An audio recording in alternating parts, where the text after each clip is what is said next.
Hablando de su madre, el presidente David McKay citó las palabras de Abraham Lincoln: "Todo lo que soy o espero ser, se lo debo a mi madre angelical". Esas palabras expresan mis sentimientos hacia mi propia madre, Viola Jean Goetz Snow. Jeannie, para los que la conocían, nació en 1929 y murió en 1989, poco después de cumplir 60 años. Ella me enseñó, me animó y me convenció de que realmente podía lograr todo lo que me propusiera. También me disciplinó, tal como mis hijos dicen de su madre. Era especialista en hacernos sentir culpables.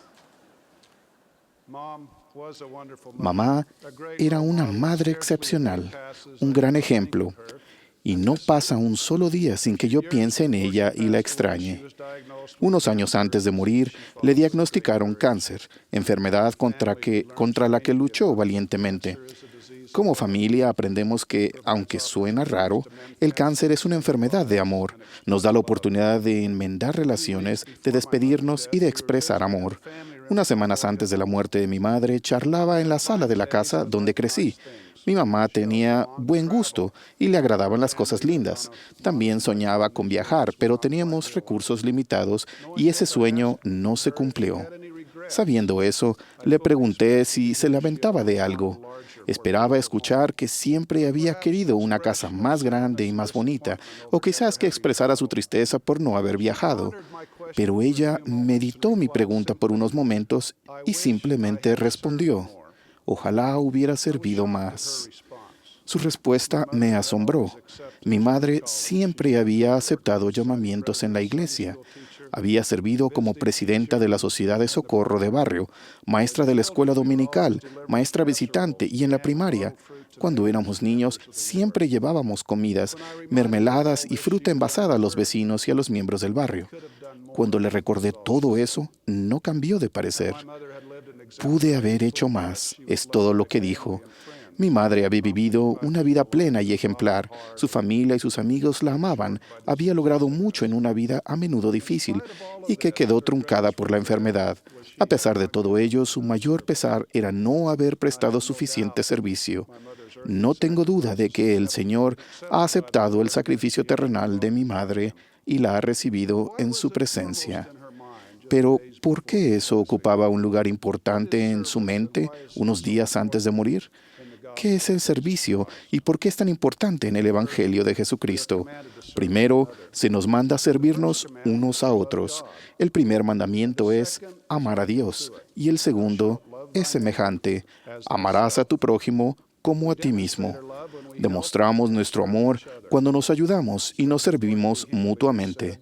El presidente Gordon B. Hinckley ha dicho: "Todo aquel que sea un buen vecino, que tienda la mano para ayudar a los demás, es un verdadero santo de los últimos días". El que lo hagamos es inherente a la naturaleza del Evangelio. Mis amados hermanos y hermanas, no podemos vivir solo para nosotros mismos.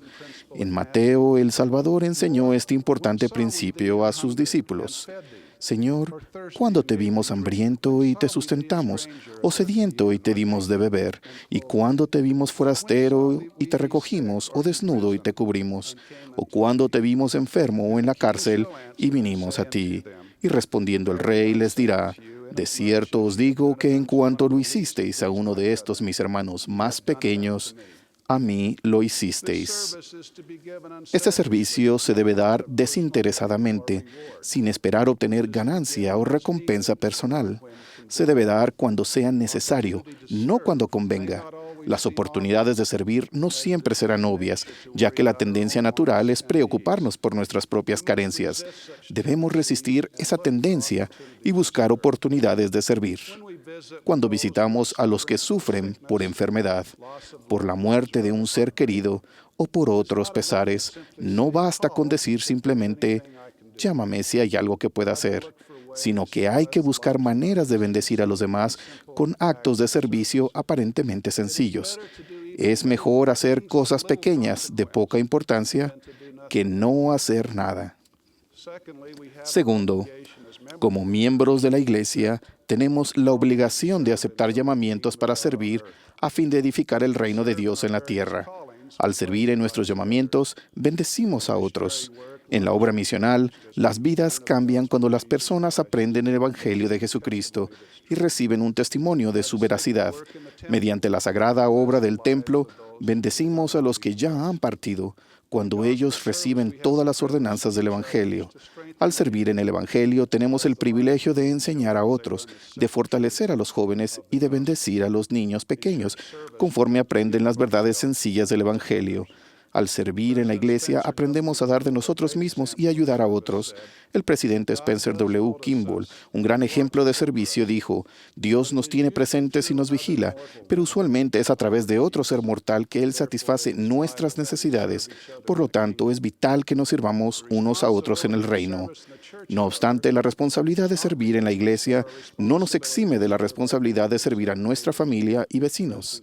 El presidente Kimball advirtió además: ninguno de nosotros debe estar tan ocupado en sus asignaciones formales de la iglesia que no tenga tiempo para prestar servicio cristiano a sus vecinos.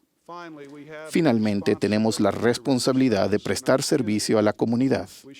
Debemos ayudar a mejorar el vecindario, las escuelas, las ciudades y los pueblos. Felicito a los que, sea cual fuere su interés político, trabajan con los gobiernos locales, estatales y federales para mejorar nuestra vida. De igual manera, felicito a los que ofrecen su tiempo y recursos para apoyar causas comunitarias y caritativas dignas, que bendicen a los demás y hacen que el mundo sea un poco mejor. Mi abuelo me enseñó que desde muy pequeño, el servicio público es la renta que pagamos por el espacio que ocupamos en la tierra. El servicio requiere desinterés, el compartir y el dar. Mi esposa y yo aprendimos una valiosa lección en África. Se nos asignó una conferencia de distrito en Jinja, Uganda. El sábado temprano, antes de las reuniones, aprovechamos la oportunidad de visitar una capilla nueva en esa zona. Al llegar al edificio, nos recibió un niño de unos 3 o 4 años de edad. Había ido a la capilla para ver qué ocurría allí. Enternecida por la amplia sonrisa del pequeño, mi esposa metió la mano en su bolso y le entregó un caramelo envuelto en papel. Él quedó encantado. Pasamos unos minutos recorriendo la capilla antes de volver a salir. Al hacerlo, encontramos a más de una docena de niños sonrientes. Y todos querían conocer a la nueva dama de los dulces del vecindario. Phyllis sintió gran pesar porque le había dado el último caramelo al niño. Les indicó a los otros niños con tristeza que ya no le quedaban más. El niñito que nos había recibido inicialmente le devolvió el caramelo a mi esposa, indicándole que lo desenvolviera. Con tristeza, Phyllis lo hizo pensando que el niño se metería el dulce a la boca a la vista de sus amigos llenos de envidia. Pero no fue así. Para sorpresa nuestra, pasó el dulce a sus amigos, los cuales sacaron la lengua y uno por uno lamieron el delicioso caramelo. El niñito siguió dando la vuelta alrededor del círculo, probando de vez en cuando el dulce hasta que se acabó.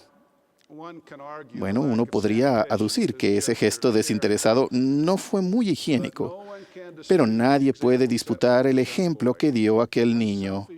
El desinterés, el compartir y el dar son esenciales para el servicio, y ese niño había aprendido esa lección muy bien.